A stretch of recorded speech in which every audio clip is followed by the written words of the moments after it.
Vous l'avez peut-être déjà entendu, mais vous êtes constitué d'autant, voire plus, de bactéries que de vos propres cellules. L'intestin des vertébrés contient d'ailleurs plusieurs centaines d'espèces microbiennes. Ah, microbes.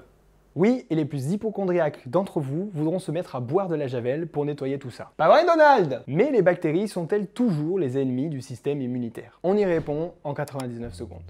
Si on imagine le système immunitaire comme un gamin jouant en chasse-taupe, frappant sur tout ce qui bouge, on se dit qu'il a besoin d'une bonne éducation. En effet, le système immunitaire est une arme qui doit être performante tout en restant sous contrôle. Si ce dernier s'emballe et frappe sans gêne, vous allez finir avec un jeu de taupe bien abîmé, ce qui veut dire surinflammation ou maladie auto-immune. A l'inverse, si ce dernier est mou du bulbe, le corps est plus susceptible à des infections. Les bactéries sont bien connues pour les maladies infectieuses. Pourtant, la majorité présente dans notre intestin nous sont plutôt bénéfiques. Alors elles sont pas sympas. C'est le résultat d'une longue coévolution vers des intérêts communs. On les aide, elles nous aident. Certaines sont même requises pour éduquer notre gamin là, au niveau des intestins. Ce lien entre immunité et bactéries a été montré chez les souris naissant sans flore intestinale. On peut ainsi citer que l'absence de bactéries a de graves conséquences sur l'architecture et les fonctions immunitaires de l'intestin, et des molécules d'origine bactérienne régulent et corrigent le développement de cellules immunitaires. Parfois, c'est un contact bactérie-cellule qui contribue à cette éducation, même si c'est un peu flippant. On parle ici d'un équilibre fragile maintenu par un système immunitaire bien éduqué. Il résulte de complexes interactions, notamment aux premières années de la vie. Mais la recherche sur l'écosystème intestinal ouvre aujourd'hui des pistes prometteuses dans le traitement de maladies dites complexes, telles que la maladie de Crohn.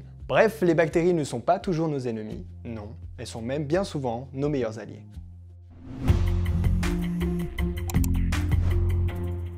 Plusieurs centaines de ces chats.